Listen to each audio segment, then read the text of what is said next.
Hello everyone and welcome to a video tutorial on some of the most basic concepts of using color correction in Davinci Resolve. We're going to play with a very assorted mishmash of red footage that was shot under some very controlled conditions, some very uncontrolled conditions. We're going to deal with underexposed, overexposed, and everything in between, from white balance corrections to creating a couple interesting looks.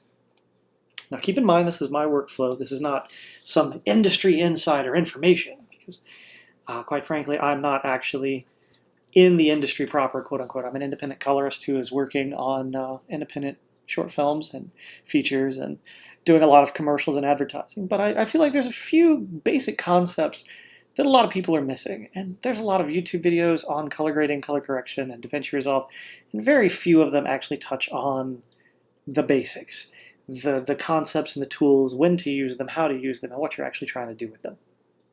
We're going to go through this in two parts. Part one here is going to be our video grade, meaning we're going to be using lift, gamma, and gain, and then part two will be film grade, which is where we're mostly going to be focusing on offset, contrast, and pivot. All right. So with that out of the way, let's get started. My project here has been set up through Resolve Color Management. Currently we are in ACES CCT. Let me hop over to Davinci Color Managed. Boom. Let me go over to my timeline and cut off some of the aesthetic choices that I had made for my ACES grade. Cut all of these off. I'll be getting into these later. Some of these I'm going to turn back on and tell you exactly what they do and why you would want to do them. But to begin with, here we are. This is imported red footage. All of our settings are still set for the project defaults. Brought into Davinci Resolve, slapped on a timeline as a string out, popped over into Color Managed, and I'm working on a Mac. So many of you may have heard about Rec 709-A as the new Mac gamma color space that's supposed to correct all the gamut issues and gamma issues. Unfortunately, in my experience, it still does not. YouTube and Final Cut Pro, if you have to round trip into those, which I frequently do, will convert 709A into sRGB, so it's going to be a little bit more contrasty, a little bit more off. But if you do sRGB as your entire pipeline, it allows it to stay consistent and look the same on everything that I've managed to upload to and check it in. Same thing with using ACES. If you do ACES and you output everything into sRGB, then you will end up with exactly what you want no matter where you output to. So we're sticking with sRGB. I know it's technically not broadcast standard, but this isn't necessarily going to broadcast either. You know, this is going to web, and this is trying to stay consistent within the OS operating environment. And, you know, this isn't going to theatrical. That'd be P3. You could do 709 to P3. There's a whole bunch of things you could do for the theatrical. I might get into that at a future point, but for now we're sticking to web delivery, Mac OS, keeping it consistent internally. So that's sRGB. Now, one of the things you may notice right off the bat, our cat over here is a little blue, little B-L-U-E. So there are many ways that you can correct for this. Some people would actually start using offset and correct the white balance using offset, but from what I have experienced and what you may be seeing right here, offset will introduce tints to the shadows and push our limits below legal. Now, you may be wondering, well, if we're going to web, why do we care about legal limits? And you're right, you really don't have to care about your legal limits. You know, you could just push your highlights out of bounds and your shadows out of bounds and call it a day. Because whenever you upload to YouTube, Vimeo, whatever, they're going to automatically clamp at the max IRE and the minimum IRE, and you get DMIN and DMAX clamps that just cut everything beyond that off. And that's cool, that's fine. If you're going to broadcast, though, like, you know, you're doing commercials or advertising, or let's say, you know, you're color grading something. I use sRGB a lot for my commercial broadcast because it's you know, 2.2 gamma, technically not at the very tail. That's anyway, 2.2 gamma essentially, and it is 709 gamut color space. So it is broadcast safe as long as I top my bottom off and my top off. And we'll get into how to do that later. There's many ways. If you want something a little more filmic, you can use soft clip. If you want something that's, you know, just broadcast safe, but you like the way that it blooms or blows out or clips, then you can use, you know, just your low and high controls and clamp it yourself the same way that, like, YouTube would on upload and ingest. So back to our blue cat here. You don't want to use offset because offset is going to throw values out of gamut or out of range, and it is going to throw values that tint the top and the bottom when you use it, because we are in a linear space. Linear would mean a straight line. You see my curve here? That is a straight line. A nonlinear space would operate on a curve or an S shape. We'll get more into that later, but it would change the way that as you push your values up and down, watch the scopes, they move up and down, ganged together. Nothing about them is bending, squashing, or stretching. But in a curved environment, which I will show you just by putting some contrast on, because contrast does work on an S-curve, now watch the scopes. It bends and it squashes and it stretches over and around those curves. That's the difference between a linear environment and a logarithmic environment. A logarithmic environment will break the line and build these bumps and lumps and curves. It will compress and stretch and squash and decompress different parts of the image as it moves up and down in IRE scale.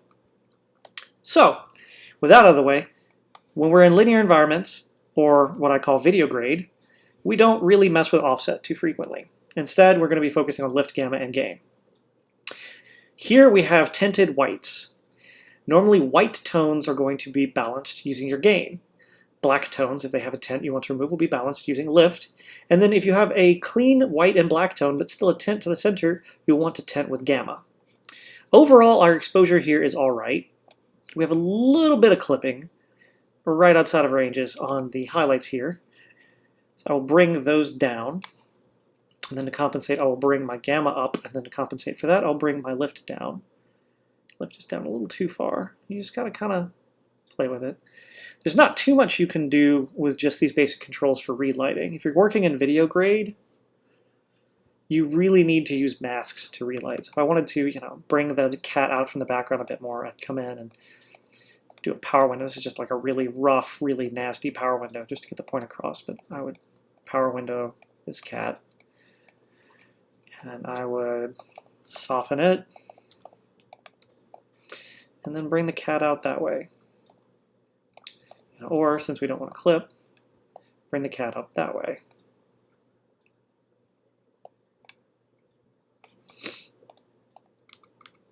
But that's a little too complicated for what I'm trying to get across today. I'm just showing you that you have these options.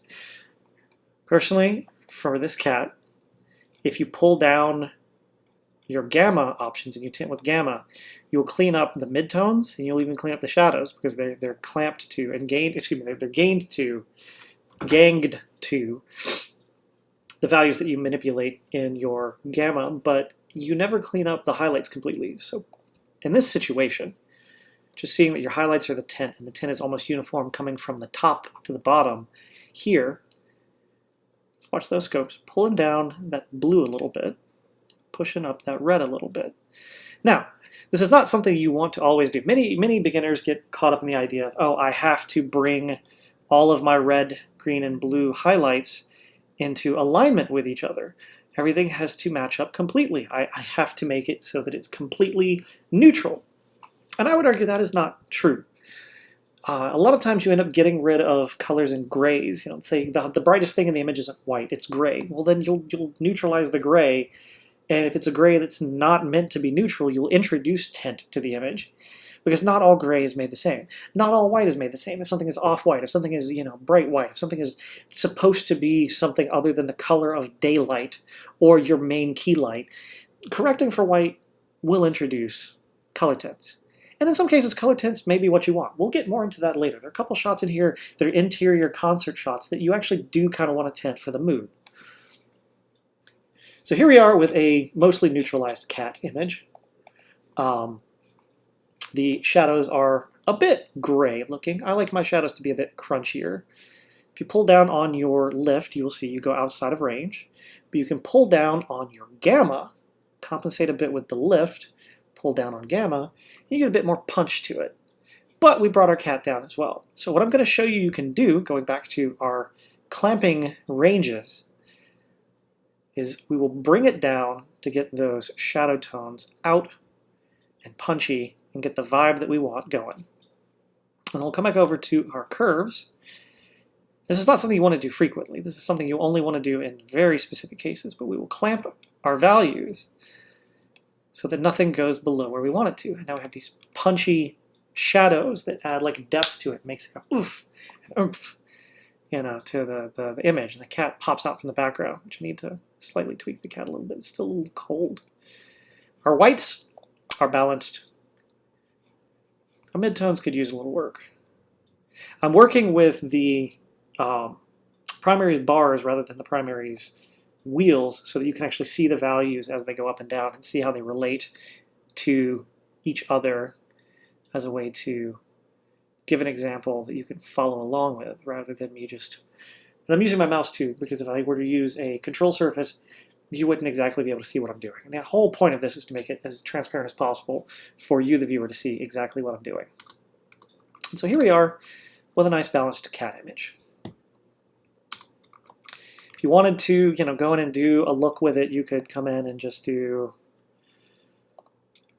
Let's pull this down a little bit to compress these. Let's pull this up a little bit to compress it. Let's bring that down. You know, I'm losing my punchy shadows, I know, but this is just to show you, you know, if you want to do something on an S-curve that's a little filmic, you can do that, and then we can go into here, ungain that. We can make it so that our blue is actually a bit dropped below the others, and then red is going to stay at the top, and then green is going to drop a little bit below red. And you kind of get, it's not accurate at all, it's kind of just eyeballing it, but it's kind of like the vibe that you would get from how the layers on film dye will actually separate between each other. And so they're not exactly equally dense. The density in film is never equal to each other. There's a fall off on each channel, with the one at the top, your red channel, being the one that normally retains the most of the upper info, and your blue channel being the one that normally retains most of the density and saturation. It's a whole thing. I'm still learning how film works, and I feel like I probably will be until the day that Kodak decides to stop making motion picture film. But for now, we got a cat. Let's say for some reason you don't like the color tonality of the cat. All right, you don't like the pink in the ears. Well, we can rotate that hue and neutralize that pink in the ears. And the eyes are a little so you want to get those eyes where they're a little more neutralized as well. And then, you know, I personally wouldn't recommend doing that to this image. I like the separation, but you know, if you want to keep neutralizing, you can keep neutralizing. You can go until the entire image is just sepia tone. You have options. The one thing I would do is I love the green on this cat's eyes. So, personally for me, let's come in, get a circle, soften that circle, bring up that, bring up our saturation a bit. No, not saturation. Let's just pop the green a bit, bring down our reds a little bit, and then we'll go to color boost and boost it that way. Soften it a bit more, shrink the size a bit more, soften it a bit more, copy, paste, bring that over to the other eye, boost its gain a bit more, go back to this eye, boost its gain a bit more. Big freaky cat eyes. I love it. Creepy. Let's add a look. Let's go over here. We're going to tint our midtones so that they're cold and cool. I'm going to do like a night, dark, spooky look where it's cold outside and it's lightning and shit going on. Just imagine this. It's Halloween. Cat is sitting around and being all like at every passerby that walks by, you know, just hissing at it, harassing everyone. Yeah. That's a look. Let's actually come in and add a little bit of green to the low end as well.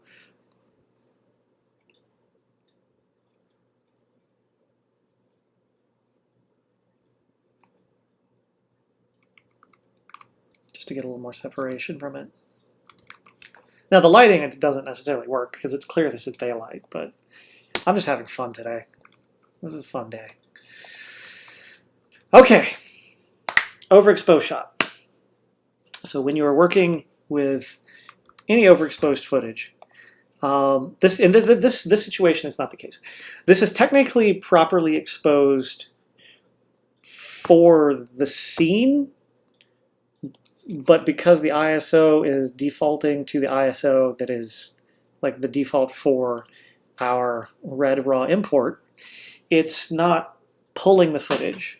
Instead, it's just showing it what it was actually shooting at native ISO. That's just how raw cameras work. That's how a lot of cameras work. Even some baked-in color cameras like the Sony FS7, you're always shooting native. What you're actually seeing is a LUT that's pulling it down. Same kind of thing with this, just instead of a LUT, you're literally pulling it down using a gain function. If you want to mimic that, using these tools, you would come in, gamma, linear, gain, pull it down until you get the exposure to where it would be properly. If you want to do that here manually, you can go here, clip, let's just say, I think it was 200 ISO, no, 250, 250 ISO. There you go. And so we could grade like normal after that. Pull that down a little bit, pull that down a little bit. In this case, the whites look mostly neutral. There's a little bit of blue tint to it, but I'd rather focus on pulling the tint out of her skin, get her skin nice and lively.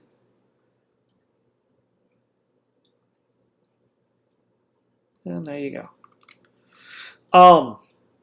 So that's fine and dandy, but let's assume this isn't raw footage. Let's assume that this came out of an FS7. That data is still there because it's in the log footage, but when it gets converted to our display space, shit went wrong. And nobody told you what ISO you had to pull it down to. Nobody supplied you with a show LUT to pull it down. Nobody supplied you with anything. You just throw it into Davinci Resolve and you're like, holy hell, where'd all the data go? I'm going to show you how to deal with that. We're going to pull our gain down, as we were.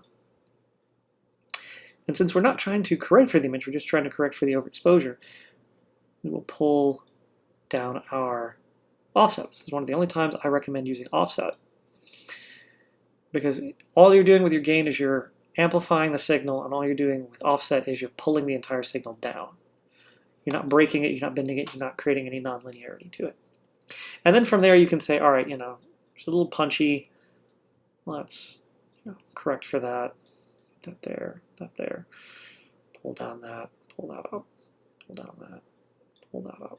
It's one of the only times I would say in linear space you want to use offset. Personally, there are some people who use offset a lot.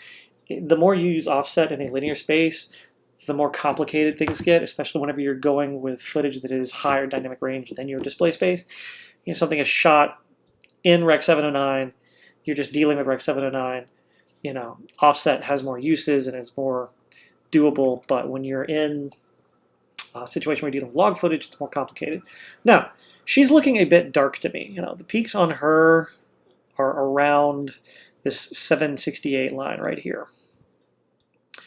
So I'm going to pull her up a bit because I want her to be a bit brighter, so I can pull my gamma back down and get a little bit more crunchy, punchy to it. I love contrast. A lot of people love these softer images. I love contrasty images. It doesn't look like visually we're losing much information, so what I could do at this point now is just come down and clamp it, where we're not clipping and we're broadcast legal again. Or you can use the soft clip and bring all of that back in line, and you're not clamping the values. You're still getting the information there in your signal. You're good to go. If you wanted to do a look with this, then I'd say come back over here and let's say want to do classic teal and orange, right?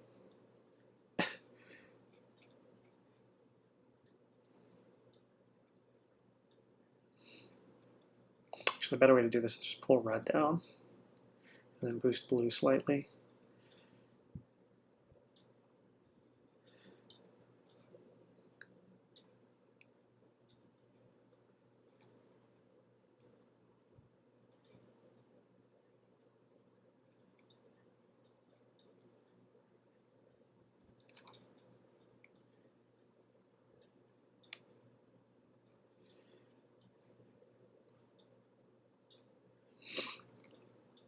And then personally, what I would suggest doing is at this point coming back in with your highlight and your shadow tool and cleaning up some of the more extreme bits of the signal. Not to neutralize it, like that's still going to be a warm white, but to just clean it up so it's not like posterizing or looking like it's on the edge of posterizing. You know, you want things to feel, a little bit of our signal to dip below. You want things to feel like there's a flow to it, a visual flow. Things want to feel connected to each other. Nothing broken, nothing lost, nothing just dangling out there all alone. You want gradual, smooth changes, but you could do that, and you got like a nice little teal orange to it. Showing this because it's a very popular look on a lot of color forums, and a lot of people are promoting lookup tables and, you know, oh, buy the so-and-so's luck pack, and oh my god, so-and-so's got the best luck pack, oh my god, I just need some lookup tables, blah, blah, blah, blah. Lookup tables are great, but as long as you can get your footage into display reference, you don't need them. Most looks, if not all looks, can be created in one way or another using the tools that come with Davinci. I say most because there are some cameras that Color Manage doesn't support. There's some cameras that don't have IDT for ACES, so you can't do, you know, a lot of the ACES looks with it. Most log formats, though, have white papers that will explain to you exactly what you have to do. She's got a little bit of green in her. Have to do to get your log footage to work with printlets. You know, for example, Sony's S-Log3 has a white paper saying, you know, you need to increase saturation to 130, which in this case, you know, if you're at 50% saturation or 50 saturation in Davinci, you would just bump it up to 70 or 80, technically 80, but 70 usually works better for me personally. And there you go. You are now able to use offset and film grade it, because S-Log3 is very similar to the log C curve, which is very similar, though not quite as bright, as the Cineon curve. And then you have Davinci Cineon curve, which is the same as red log film, which is very similar to Cineon, but a little bit too bright. Nobody's managed to figure out exactly what Cineon was doing. Kodak has been mum on the issue, and apparently they've lost the papers at some point on it. I don't know. There's a lot of stuff in this field that is weird and confusing. So here we have a situation where, by correcting for my gamma, I have now underexposed the image, but that's because of this big blue shift here. Just looking at our scopes, where's the majority of the tint at? Is the majority of the tint in the midtones? No. I'm going to compress my midtones and roll them. Is it in the shadows? Well, slightly, but also no. The majority of it is pushed above everything else. It's here in the highlights. And as you see, when we bring it down, it mostly lines up the midtones and the shadows together with it. Now this, once again, this is not a catch-all for every piece of footage. And as you can see here, this is not white. So if I line these up to try to make white, I'm introducing tint to the image. This is right here. This is our rocks, which are a bit muddy, ruddy, rusty color. And so I have some extents, because this is clipped in the footage and overexposed in the footage here. I have some extents, which are tiny little threads. I like to think of it as like cotton candy, just whoosh, flying all out of the machine. Tiny little cotton candy threads that are being thrown out of our signal ranges. But I want to keep that contrast. I'm not going to try to worry about saving the extents. I'm going to worry about just trying to get like the visual contrast and visual continuity that I want in the image. And then we'll come back and we'll clean up our signal.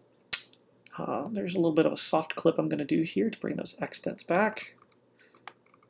Oh, don't like the fact that I lose the contrast on my clouds though, so instead I'm going to just clamp them. And on the bottom we can do a low soft. Oh, what's that? I don't like the way that it's desaturating my my high end. So I'm going to come back and I'm going to, oh, I lost my high.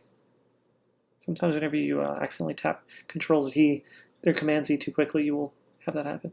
So instead I'm going to just clamp this. I like to clamp a little higher than most people would. Normally you just have to clamp it so that the signals are not touching, or you can even clamp it at touching. They just don't need to go past, you know, your min-max IRE, your density minimum, density maximum, I like to call it, because I'm a nerd and a dummy and a poser. Anyway, whatever you want to call me, you can call me. But you technically don't have to bring it in as far as I have. You can be like right on the edge. I just like giving myself a little bit more headroom and shadow to play with for dealing with these corrections. Just because QC can sometimes still throw shit back. Even if you're like, whoa, why are you throwing this back, buddy? It's neutralized. And they're like, it's almost neutralized, but not quite. And then you are sad because you have to go back and fuss and fight and try to find out what on earth is it they actually want from you. So here we are with another shot. Before, after.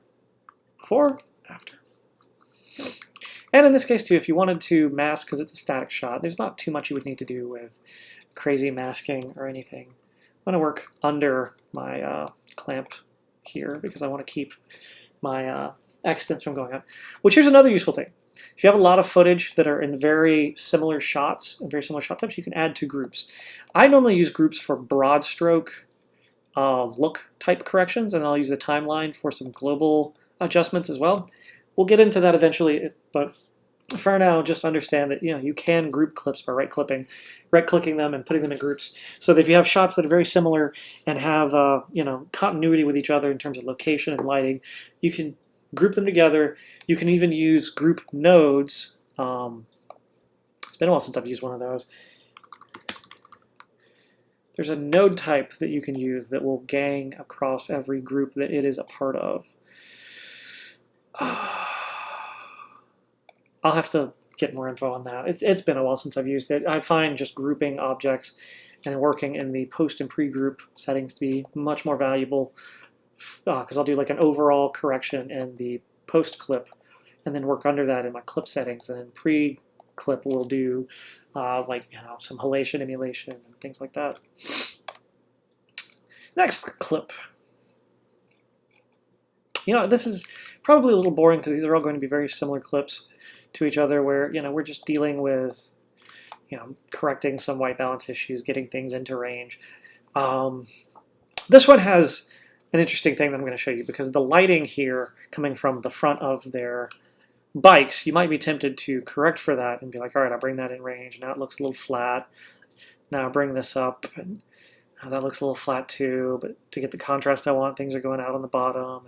And, that's a perfectly valid way to do it, but you're fighting yourself a lot. Personally, does the information in the lamps on these bikes matter? No. So what I'm going to do, I would even argue on their helmets, it doesn't matter. It's not important to the scene. I would maximize the contrast here, find out what gamma we want, and then start pulling down the contrast and fiddling with the gamma to get everything about in line where we want it to be.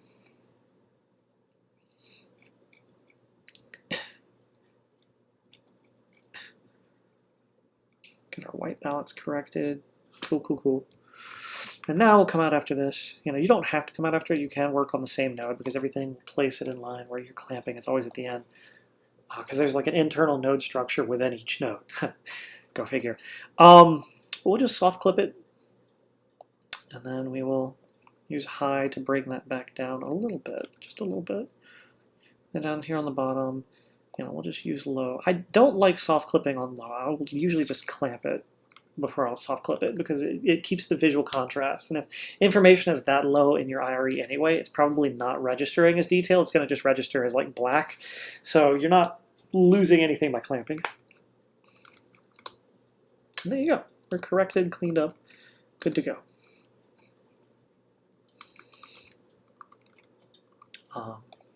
And then, once again, you could add a look to this. These desert bike type shots, like, oh yes, rough and tumble desert, Americana, ooh. They're going to be probably, once again, teal and orange. So we gotta give the people what they want. They want that Michael Bay teal and orange. Though in this case, I don't think adding the orange and the high end is working. I think I should add it to my midtones. Keep those bikes nice and white.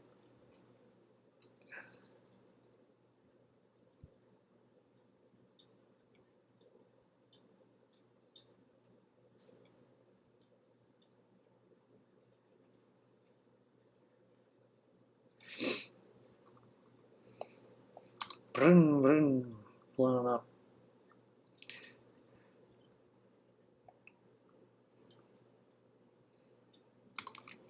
Yeah, keep in mind, this is Billy J. Causey, the indie amateur colorist, not Billy J. Causey, the professional colorist. If you want, like, what are the pros doing? What is Hollywood doing? Ask someone who works in Hollywood.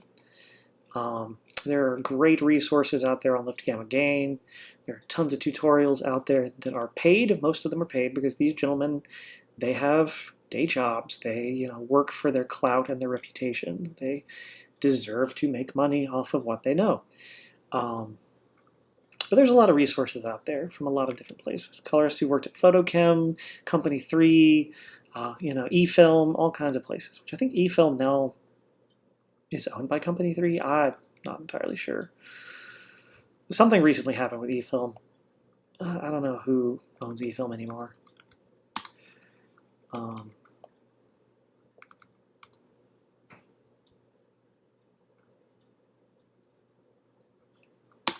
But yeah, there you go. Just quick, simple, easy stuff. It's not rocket science. It's very simple, very easy to do. Stuff you can just get an eye for and learn to read your scopes and get an intuitive sense for how your signal should fall or how you want it to. Think as an audience member, what do you want to see in an image? Forget about like, for a moment, because we're not doing film grade, we're doing video grade. When working with video grade, don't think about like, oh, well, what would film scans look like? What would this film stock look like? I'm trying to make it look vintage. What would the audience want to see in this image? What colors would they want to see? Let's say this is a rescue shot. It's obviously not. It's just like a tour helicopter flying around Austria. But let's just, for a moment, pretend that it doesn't say Heli Austria. And this isn't, just a standard helicopter. This is like a medevac. And we're here with the main character. And they are being evacuated as all hell breaks loose around them and their loved ones are dying, and they're thinking about their last moments alive, and we want to get that intense, kind of hazy sunset color going to it. And you're working on it, and you're like, this is cool. It's a little bit of a teal and orange. I'm just in a teal and orange mindset today, but you're just like, yeah, I'm digging that, and you're like, but I don't like the color of the helicopter. I want the helicopter to be, I don't know, blue. This is the magic of digital video, folks. This right here. This right here is the magic of digital fucking video. Oh yeah, it operates at the same time. So I can take that and saturate it. The blue in this image would be brought up a little bit. So. And now I got a blue helicopter. And yeah, you've tinted the roof, but it's a shot that's quick enough. I don't think anybody will really notice the roof is tinted. You also have to think of shortcuts to save time and be like, is that something people are going to notice, or is that something only I notice because I've worked on this?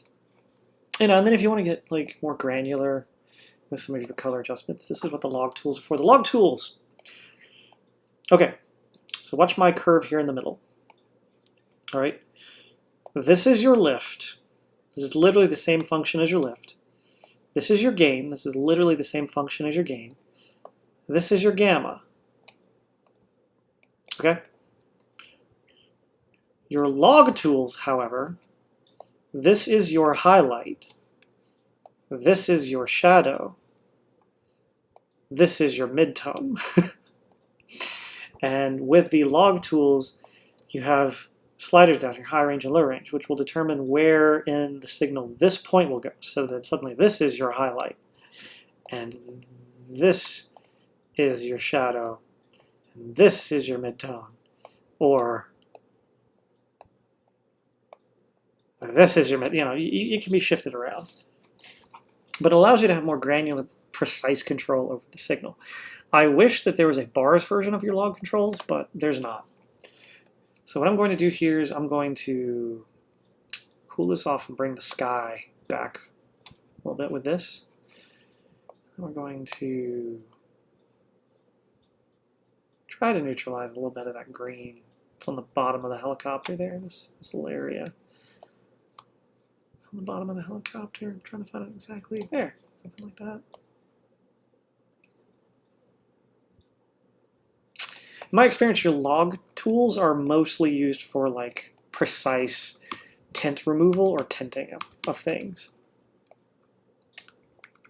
You know, I did cool off the highlights, so they are no longer neutrally white. So what I can do now is I can come back, I can set my high range really high, can warm it up to counteract that, and then start bringing it down until we hit the point that we're dealing with my white tones. And now we're cleaned up. And keep in mind, all three of these could be done on one node. The only one that needed to be a separate node is this one.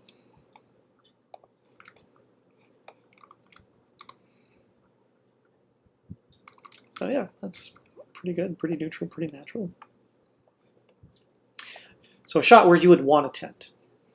It's a concert, rock concert, indoors.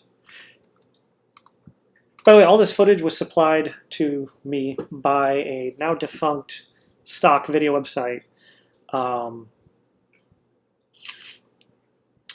Something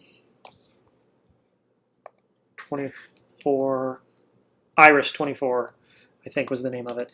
It doesn't exist anymore. Iris 32, that's what it was. It doesn't exist anymore, unfortunately, but he had hundreds of shots of raw footage for you to download and play with. So in the case of this, you know, I'm going to just high soft it, and I'm going to low clamp it. And honestly, the contrast on it's about fine. I'll bring the gamma down a little bit. I know other people have different opinions on what to do in this shot, but I love the mood. Like, this is a mood. You know, I'm not going to try to neutralize that. I'm not going to try to naturalize the look here. I love this mood, so I'm just going to let it rock. You know, and if you want to add like a different mood, because you're like, oh, I don't like that, I'm going to hop over to the wheels just because it's easier to do that. I suggest in this case, you know, let's push the midtones a little blue here, and then on the highlights, we're going to neutralize them a bit, but not completely. And on the shadows, we're going to push like really deep blue. Let's add some purples back. No, let's add some green to the midtones. Yeah, spoopy look, Halloween look.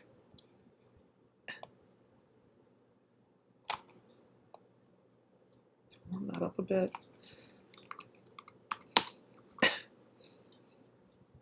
Now I got a completely different vibe. This is like, we went from like, you know, Grandpa's Rockin', which I don't know how old these guys are, and I don't mean to insult them. It's just the first thing that popped to mind, so my apologies. But like Grandpa's Rockin' out, having a good old time, to like typo negative concert vibes, but with grandpas. So you can do a lot. Color correction is powerful, very powerful stuff. This footage right here isn't from Iris 32. These are from Red's website. These are ones that everybody's played around with. I'm using these just so that you have a reference for yourself to play with, because you can download them and play with them. I'm going to just go through and, well, let's do this properly. So, because I already know what look I want, I could just go right into that, but that's not proper. Let's get this thing neutralized.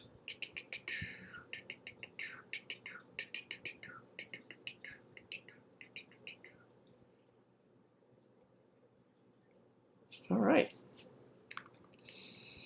Now we'll make our look. Come down with that.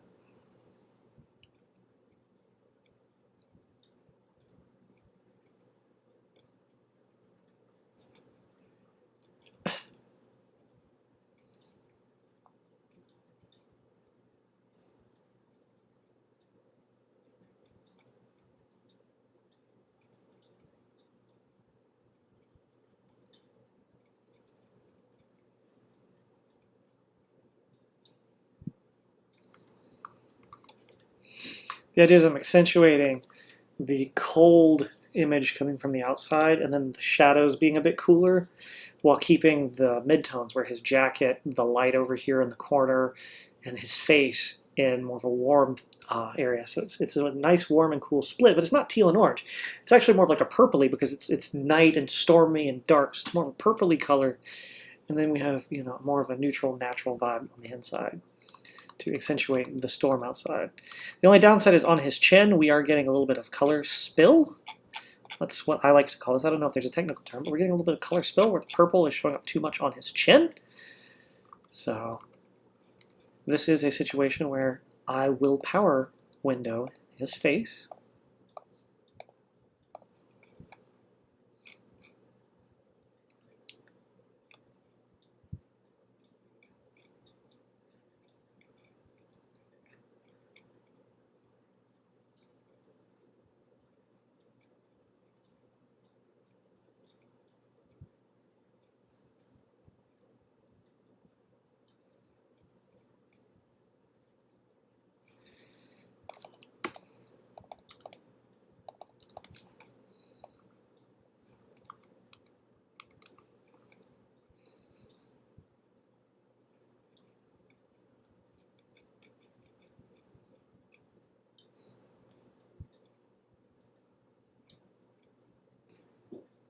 Okay.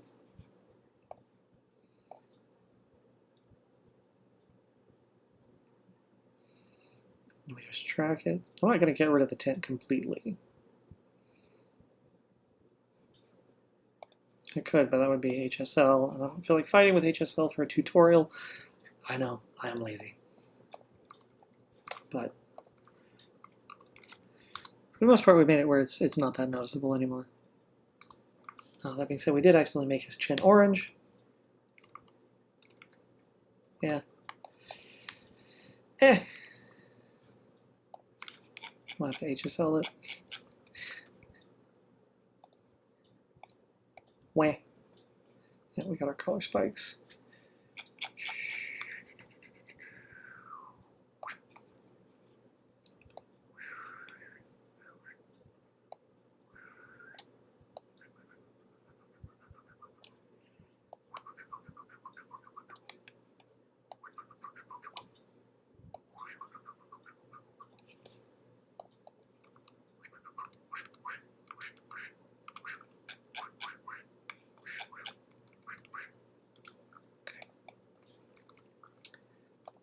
Now it's fixed.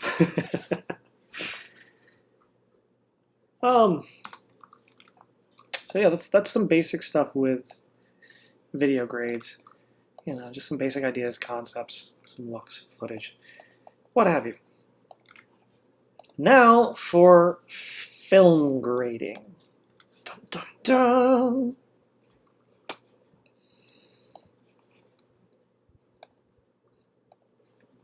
So there's two main ways to go about doing film grades. Let me get my red footage over here into a log space. We're going to do log 310, and we're going to do wide gamut RGB. So there's two ways we could do this. On this pre-clip level, I could go in and I could go color space transform. Technically, there's three ways. Let's do it all three ways. So film grade way number one. So we're going to do our input color space, red, wide gamut RGB. Input gamma is going to be red log 10. Our output gamma is going to be red log film. Let's keep our color space for right now. Yeah, fuck it. We're gonna do this like it's a scan, so we'll get our color space coming out that way. Post clip, we're gonna go here and we're gonna go lookup table, 3D LUT, film looks, which come with Davinci Resolve. We're gonna do Rec 709 codec. There you go. Now for this, it's just using offset to get your footage. And if you want to add halation, I've got a node right here at the very beginning where I've blurred the red channel in linear. going to soften the image a bit too, but you do get a little bit of a halation look. And in our post clip, we're going to go here. We have analog damage. I've got it set with a telecine to 0.5, scan to 0.998. It's going to also soften the image a bit. It's going to give it that nice little telecine wobble. Then I've got grain over here, 35mm overlay. Have not adjusted any of the settings. This is just, boop, popped that on. It's not entirely visible, so I think I want to do 200T, 400T, 400T. There we go. So that's visible. Then we've got our actual sharpening layer where I just sharpen it slightly. And that's me emulating a print. It's a bit soft. One of the things I'm trying to work on at the moment, I'm trying to learn how to do, is do halation that doesn't soften the image. Softening it with the analog damage tool is perfectly fine and it looks fine, but when you soften it with halation, the way that I'm doing it, things do get a bit funky. So I'm trying to find a better way to do that. One of the workarounds I've found is when doing things this way, putting the halation on the node right beneath my lookup table here tends to make it not as bad.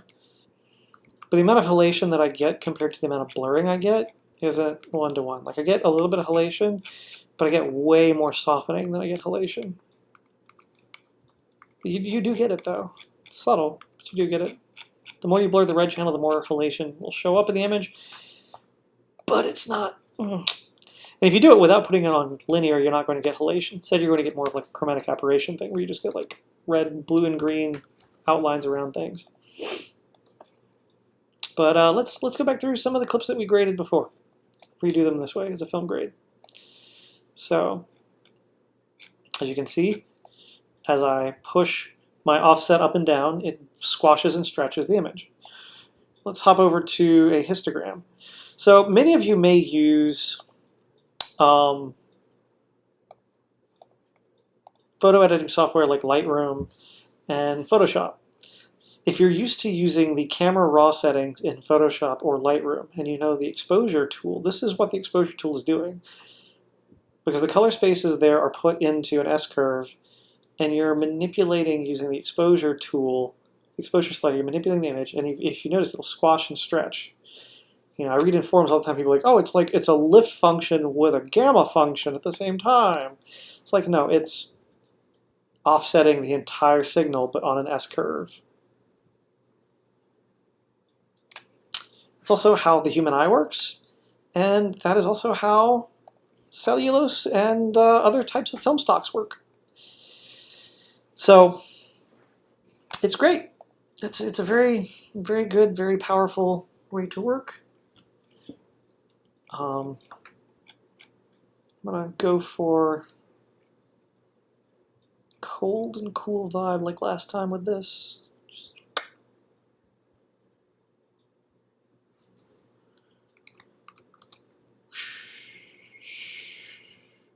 Big swings. I would recommend, if you're dealing with film grade, don't try to use your lift, gamma, and gain tools.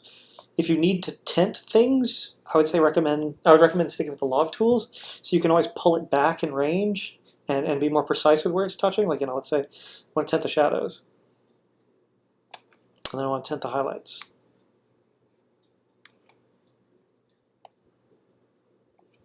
It's easier that way versus, like, I want to tint the highlights, I want to tint the shadows. Oh shit! Now I gotta fix the highlights. Oh shit! Now I gotta fix the shit. It's just much easier to deal with it with these. Keep in mind, the log tools don't necessarily mean they're meant for log. It means that they work logarithmically. Contrast. If you're like, oh, my image is too contrast, I would recommend don't use gain and lift to try to reduce contrast. Just don't try to use the log tools to try to reduce contrast. Use your actual contrast slider to try to reduce contrast. So personally, what I would recommend is, let's say this is too contrast. To get the overall vibe that you want, pull our contrast back, and then use pivot to redistribute some of that contrast. Our pivot is acting almost like a gamma function on top of our offset acting like a gain function, but with a tail, toe, whatever.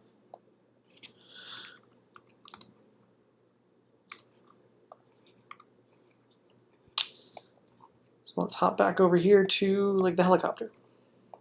Now, this is a shot that is not easily taken care of with film grade. This is one of the kinds of shots where it's underexposed. Overexposed shots and underexposed shots will be the most difficult things you can deal with film grades, because overexposed shots will crush black tones as you pull them back down to exposure, and underexposed shots will lose their black tones and become very like thin looking, or very dense looking, excuse me, as they pull up. So what you will do, what I recommend doing, is getting to a point where you have your exposure for your midtones about where you want them. You're like, I wish there was, just a little more oomph to it. Set your pivot to 0. Push up till you get your white tones about where you want, and then use pivot to bring everything back in line.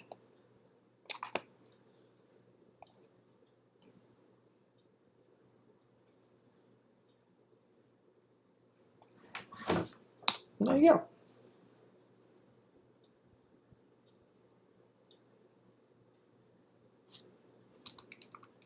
That's film grade.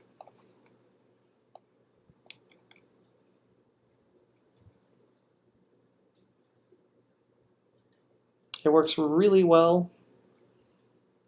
It's based upon how color correction and grading was done, back when everything was timed for prints. Very, very useful. A lot of the looks that are in high-end movies will be done at least partially this way. They may work, instead of using like a lookup table for a film print, they may work with like a custom S-curve, like a show LUT that is based upon the colorist going in ahead of time and building their own curve and having their own little like tints here and there and making a show LUT.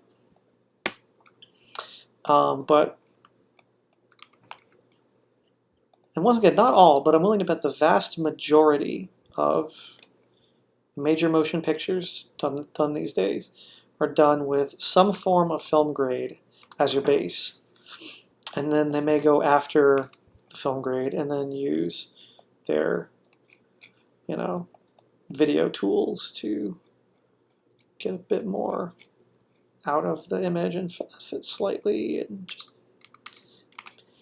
get whatever it is they're after. So that's one way to do a film grade. There's another way to do a film grade.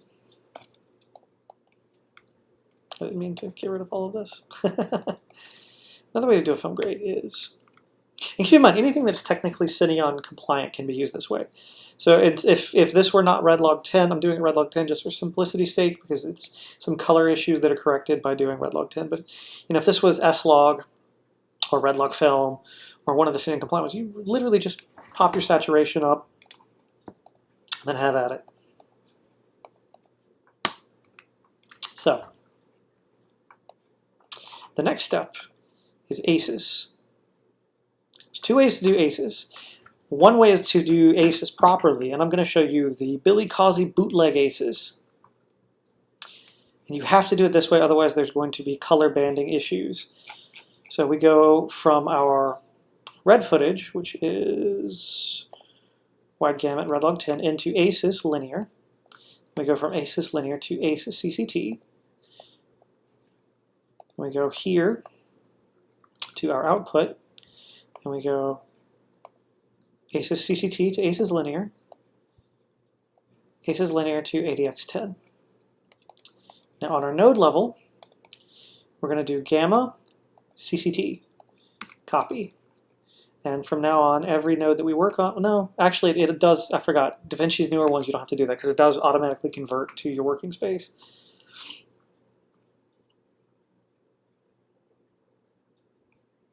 So I'm getting that CCT curve to it. CCT does make your offset work even more like a gain function than an offset. You know, there's a slight, let me just show you with this. There's a slight bit of compression at the very most extreme, like probably somewhere around like 920 high-RE. There's a bit of compression. And on the bottom, there's a lot of compression. But for the most part, it turns your offset into a gain function. Just a gain function that kind of swerves at the last second, which allows a lot more freedom. It's not exactly a film grade, but it allows a lot more freedom within a film grade type environment. But, here's a but, there's some issues that can come up working this way. One of the main ones being out of gamut colors. Once again, I've mentioned this before, I work a lot with Sony FS7 footage. The FS7 can very easily go out of gamut using ACES in this way. A lot of cameras can easily go out of gamut. In my experience, Blackmagic, Red, and Arri, you know, even ProRes shot from the Blackmagic and ProRes from Arri and DNx HD from Arri. If you do it going into ACES linear before you go to CCT instead of going straight into CCT, it avoids any issues with out of gamut and banding. So it's neat, it's quick, it's easy. It's another tool that you have at your disposal. This is my preferred way to do film grades. It's not probably going to be everyone's preferred way to do film grades. Some people probably look at me, you know, like Pro Color sees this thing and look at me like I'm fucking crazy. But maybe this way will work for you. This is my preferred method of doing most of my grade work. It's going through, you know, this weird ACES chain in a YRGB environment.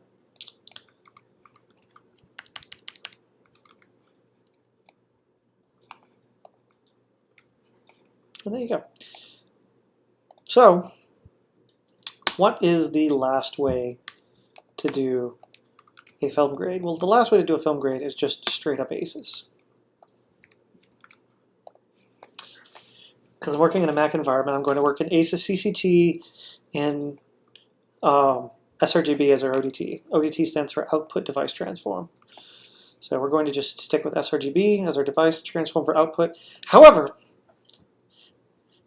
as you may notice, ACES sRGB is very contrasty. Way, way, way, way too contrasty. Across the board, just the whole thing very contrasty. If you hop over to your ACES Rec 709, which let me demonstrate that to you. Oh, it's maintaining contrast because I've got, yeah, never mind. The actual signal, because as you saw the signal go up on the thing, Rec 709 signal on in ACES is much less contrasty, which obviously it is because it's got, you know, a different gamma to it. It's much less contrasty than the sRGB version. So what I'll do is right here on my timeline, I will go to put an ACES node and I'll do sRGB to Rec 709, and that pops it so that it looks right. You know, and then for this too, we'll go in and we'll get the halation back, just because I like my halation, even if it is just a teeny tiny whiny little bit.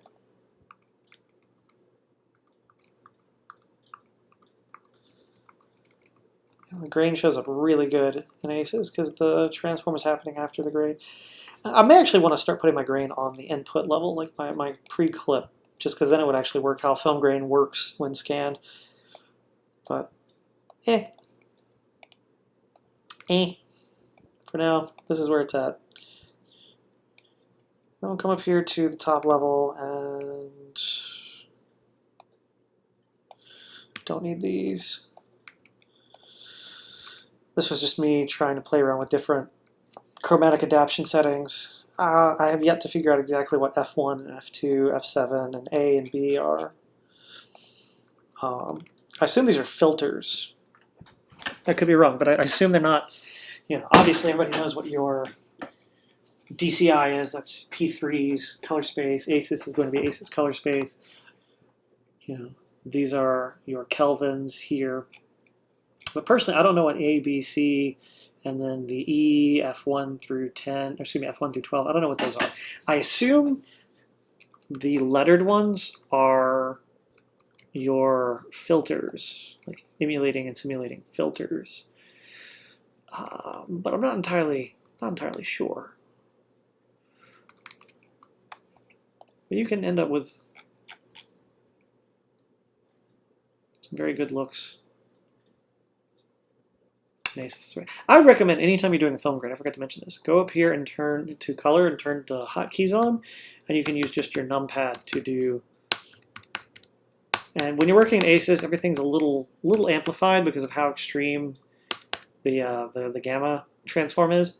So you can use command, and you will half the amount that your printer lights are adjusting color tones to have a little bit more of that precision that you would have in them if you were doing a regular film grade.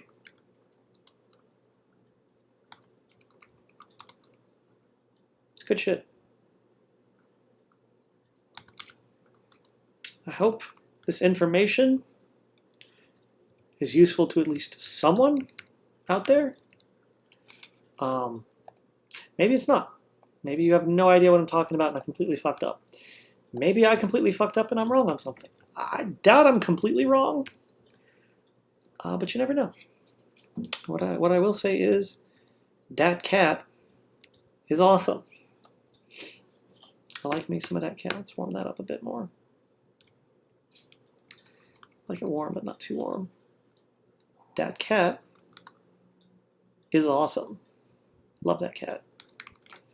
All right, everybody. Peace out.